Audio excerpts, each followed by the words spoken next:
Hello friends, नमस्कार। कैसे हैं आप लोग। इस वीडियो में हम बात करेंगे कि कोल्ड वाटर और हॉट वाटर के बीच में क्या डिफरेंस है।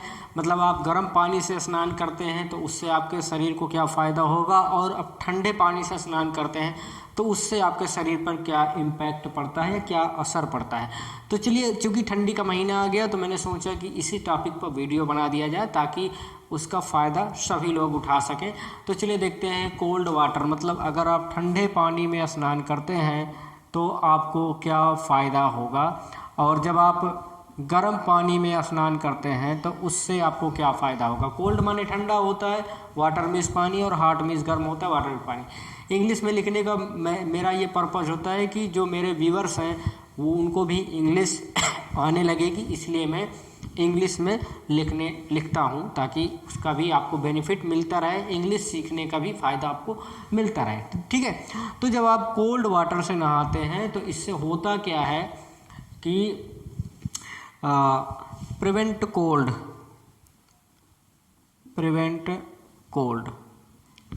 जब आप ठंडे पानी से नहाते हैं तो इससे जो आपके शरीर में ठंडी, देखा होगा आपने कि अगर आप ठंडे पानी से स्नान करते हैं तो बाद में नहाने के बाद आपको थोड़ा गर्मी सी महसूस होती है, लेकिन आप गर्म पानी से स्नान करते हैं तो उससे लगता है कि आपको बाद में ठंडी लगने लगती है। तो इसलिए जब हम कोल्ड वाटर मतलब ठंडे पानी से स्नान करते हैं तो इससे आपको जो कोल्ड होता है, जो आपकी सर्दी होती है, जो मतलब आपके शरीर में ठंडक की बात होती है, उसको रोकने का काम करता है ठंडा पानी। ठीक है। और लेकिन जब आप गर्म पानी से स्नान करते हैं तो उससे क्या होता है, तो उससे आपका जो क्या करते हैं, रिड्यूस कर देता है टायर्डनेस को। मतलब इससे आपकी थकान जो है वो कम हो जाती है। रेड्यूस का मतलब होता है कम होना, और टायर्डनेस का मतलब होता है थकान। जब आप हॉट वाटर मतलब गर्म पानी से स्नान करते हैं तो इससे आपकी थकान जो है वो कम हो जाती है। आपने देखा होगा कुछ लोग जब काम करके आते हैं थक मान कर, तो वो क्या करते हैं, गर्म पानी से अपने पैर को धोते हैं या गर्म पानी से स्नान करते हैं। तो इससे गर्म पानी से स्नान करने से ये आपको बेनिफिट्स मिल जाते हैं। ठीक है। और जो दूसरा, अगर आप कोल्ड मतलब ठंडे पानी से आप स्नान करते हैं तो इससे क्या होता है, तो ये जो है टाइटन्स द स्किन। ये क्या करता है, स्किन को टाइट कर देता है। मतलब स्किन में ये कह सकते हैं ढीलापन नहीं रहता है, स्किन एकदम टाइट रहती है। अगर आप ठंडे पानी से स्नान करते हैं तो इससे आपकी स्किन क्या होगी, आपकी त्वचा जो है वो टाइट रहेगी, मतलब उसमें ढीलापन नहीं रहेगा। ठीक है। और जब आप गर्म पानी से स्नान करते हैं तो इससे आपको क्या होता है कि जो आपका ये हेडेक होता है वो रिड्यूस हो जाता है। ठीक है। जो आपका हेडेक होता है वो क्या होता है, रिड्यूस हो जाता है। मतलब आपका जो सिर दर्द होता है वो सिर दर्द होना कम हो जाता है। हेडेक जो है वो क्या होता है, रिड्यूस हो जाता है। सिर दर्द की समस्या में आपको फ़ायदा मिलता है, मतलब आपकी सिर दर्द की प्रॉब्लम जो है वो धीरे धीरे कम हो जाती है। ठीक है। और लेकिन जब आप ठंडे पानी से स्नान करते हैं तो उससे क्या होता है, ये जो है रिड्यूस कर देता है टेंशन को इन योर माइंड।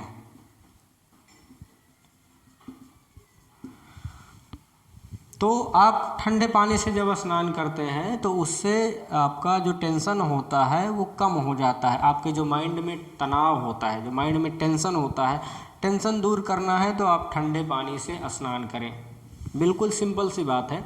अगर आपको टेंशन ख़त्म करना है तो ठंडे पानी से स्नान करें। ठीक है।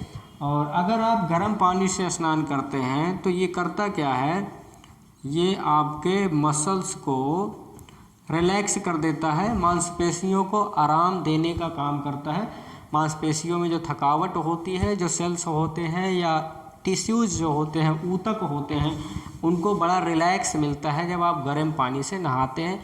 और यही रीज़न है कि जब मसल्स रिलैक्स करती हैं तो आपकी थकान जो है वो दूर हो जाती है। तो ये होता है आपके गर्म पानी में स्नान करने के फ़ायदे। और अगर आप ठंडे पानी से नहाते हैं तो ये क्या करता है, स्टिमुलेट कर देता है इम्यून सिस्टम को, इम्यून सिस्टम जो होता है हमारा, मतलब रोग प्रतिरोधक जो क्षमता होती है, इम्यून सिस्टम का मतलब होता है रोग प्रतिरोधक क्षमता, वो क्षमता जो हमें रोगों से लड़ने की क्षमता प्रदान करती है। तो रोग प्रतिरोधक क्षमता को ये क्या कर देती है, बढ़ा देती है। मतलब आप अगर ठंडे पानी से स्नान करते हैं तो आपके अंदर रोगों से लड़ने की जो क्षमता होती है वो बढ़ जाती है, ठीक है। और इसके बाद जो फिफ्थ वाला जो आता है वो आता है, हाँ ठीक है, हॉट वाटर का देख लेते हैं। जब आप गर्म पानी से स्नान करते हैं तो इससे क्या होता है, जो नेजल कंजक्शन होता है, नेजल कंजेशन का मतलब होता है नाक में, आपने देखा होगा कि जुकाम हो जाती है तो नाक पूरी तरीके से जाम हो जाता है, सांस लेने में प्रॉब्लम होती है। तो यदि आप गर्म पानी से स्नान करते हैं तो आपकी जो नाक है, जो नली है नाक की, वो पूरी तरीके से साफ़ हो जाती है। मतलब उसका जो वहाँ पे जमाव होता है, सांस लेने में प्रॉब्लम होती है, वो पूरी तरीके से खुल जाता है। तो गर्म पानी से स्नान करने से जुखाम की प्रॉब्लम से आप जो है छुटकारा पा सकते हैं, ठीक है। और नेक्स्ट इसका जो आता है, ये एक्सेलरेट कर देता है मेटाबॉलिज्म को। एक्सेलरेट का मतलब बढ़ा देता है, मेटाबॉलिज्म का मतलब होता है उपापचय की क्रिया। भोजन खाने के बाद, उसके बाद जितना भी प्रोसेस हमारे भोजन में होता है, रस बनाने की प्रक्रिया कह सकते हैं।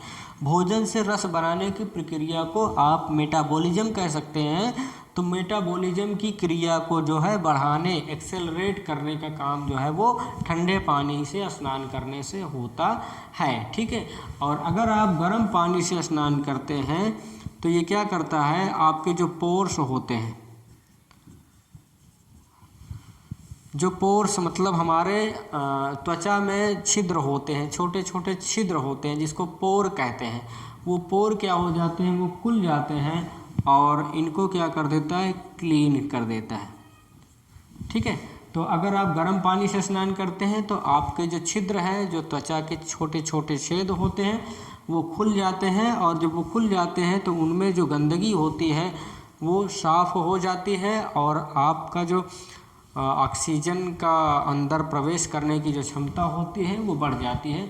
तो इस तरीके से आपने देखा कि गर्म पानी से स्नान करने से और ठंडे पानी से स्नान करने से आपको कौन कौन से बेनिफिट्स या कौन कौन से फ़ायदे मिलते हैं। तो आपको हमारा वीडियो पसंद आए तो प्लीज़ वीडियो को लाइक करें, कमेंट करें, चैनल को सब्सक्राइब नहीं किए तो प्लीज़ सब्सक्राइब करें। मिलेंगे अगले वीडियो में, तब तक के लिए जय हिंद।